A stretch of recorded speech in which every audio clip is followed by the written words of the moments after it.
This series doesn't end until we do all 50 states, so today is all about the state of Wyoming. I'm your host Andrew, and let's get right into the top 10 Wyoming scary urban legends. At our number 10 spot, we have Big Nose George. Born in March 1834, George Pear, more so known as Big Nose George, was a big-time cattle rustler and a highwayman, so in other words, he was up to no good. Then in 1878, him and his gang went on to murder 2 law enforcement officers, and immediately after, every authority figure in Wyoming was after this guy. While he was on the run, he did the great decision to separate from his group members, which is a really smart idea. But Big Nose George had a big mouth. When he was on the run, he decided to hit up a small bar in Miles City, Montana, and here they would get extremely drunk and boast to others in the bar that they did in fact kill 2 law enforcement officers in Wyoming. Eventually, he was arrested. In prison, he would try to plan an escape, only to be met with failure. When news broke out about his attempt to escape, an angry mob of around 200 people rushed into the jail and decided to take his life. After passing, doctors Thomas McGee and John Osborne took his body to study the chemistry of a criminal. Here they would cut out a portion of his head to investigate his brain, but no part went to waste. The cap of his head was used for an ashtray,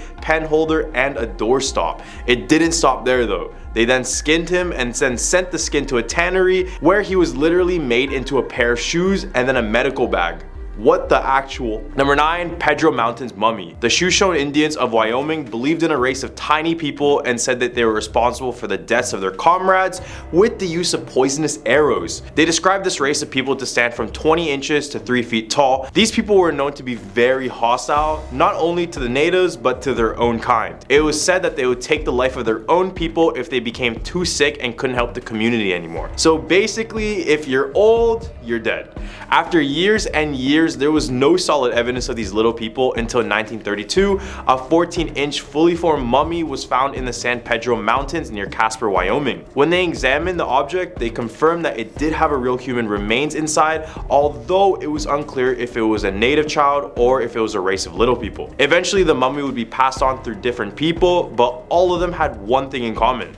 They would be faced with extreme bad luck as soon as they possessed the mummy, which led many people to believe that it was cursed. It was passed on to a businessman named Yvonne Goodman, who passed away shortly after. Then it was passed on to another businessman, Leonard Walder, who also passed away only a year after having it.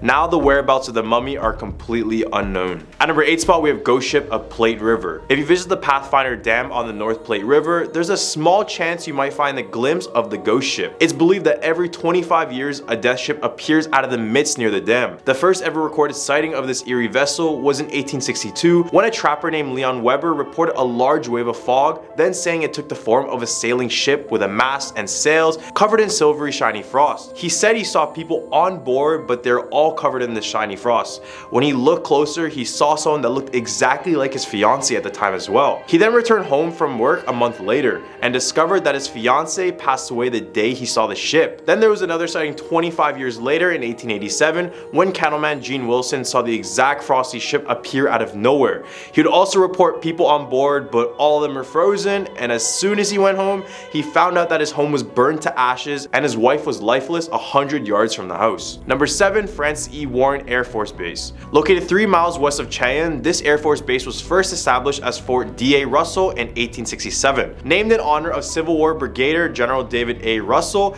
it is the oldest continuously active military installation in the Air Force.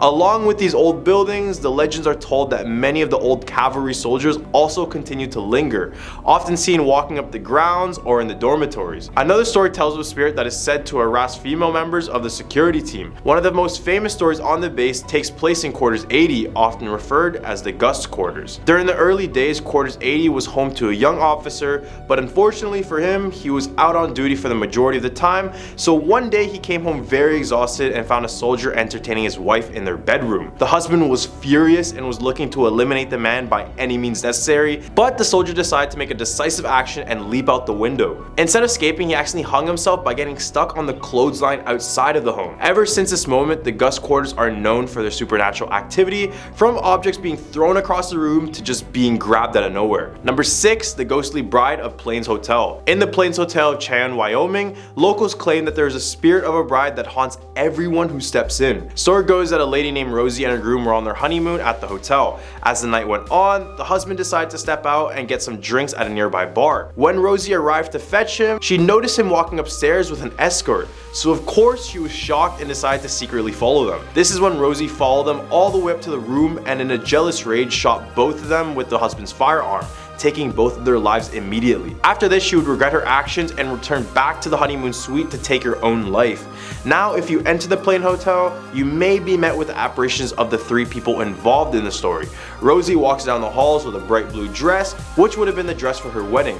In the hump for our list, we have the Devil's Tower. This 1,200-foot tower of rugged rock is known as the Devil's Tower. It is located in northeast Wyoming, and when you look closer in the area, there is nothing that even closely resembles this behemoth. It's very unique in nature as it has all these grooves surrounded all around the rock. Although these can be explained by natural phenomena like a former volcano, Native Americans around the area have a completely different belief. Many claim that back in the day, the natives were being attacked by these gigantic bears, so to defend themselves, they would go up the Devil's Tower and pray to the Great Spirit to save them. They claim this is why the tower had grooves, because it was from the bears trying to claw themselves up on it. Number 4, Wyoming Frontier Prison. Located in Rawlins, Wyoming, the Wyoming Frontier Prison has the reputation of being one of the toughest prisons in the Wild West. Opened in 1901, it housed some of the most violent inmates, featured a dungeon, botched executions, and was known for rampant violence. Now a museum, employees and visitors alike have reported ghostly encounters. There have been apparitions spotted in the cell blocks and reports of a malevolent spirit in the dungeon who has threatened visitors. The prison is so notorious that it was featured on an episode of Travel Channel's Ghost Adventures, and ghost hunters have captured orbs on camera, but let me know what you guys think about that. The museum offers haunted Halloween night tours if you want to have a ghostly encounter of your own. Number 3, Heart Mountain Relocation Center. Starting with an old building originally used for an irrigation project prior to the attack on Pearl Harbor, the Heart Mountain Relocation Center began construction on barracks and facilities to relocate American families of Japanese descent in June 1942. Over the next 3 years, the camp would house over 14,000 people.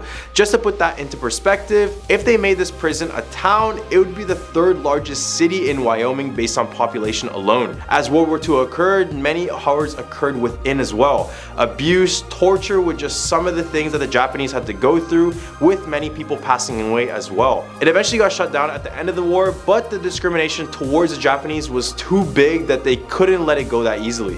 Today, the camp has been reinvented to be an informational, interpretive center, educating Americans about this dark time about our past. People working at the place claim to see these shadow people in the halls when it gets dark as well. Number 2, Old Faithful Inn. This is yet another story of a deadly wedding. I don't know what it is in Wyoming, but what's with all these bloody wedding stories? Are y'all not happy there? Built in 1903, Yellowstone's Old Faithful Inn is considered a National Historic Landmark.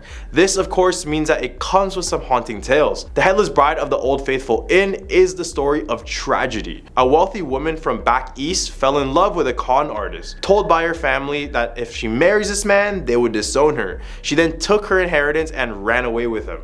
On their honeymoon in Yellowstone, he chopped off her head and ran away with her money long before they found the body. Now the Headless Bride has been spotted wandering the hotel in search of her lost love. All the way at our number 1 spot, we have the Sheridan Inn. The Sheridan Inn has been a community landmark for nearly 130 years. Miss Kate, one of the beloved employees and patrons, is said to have never left. In 1901, Miss Kate moved to Sheridan and began working at the inn.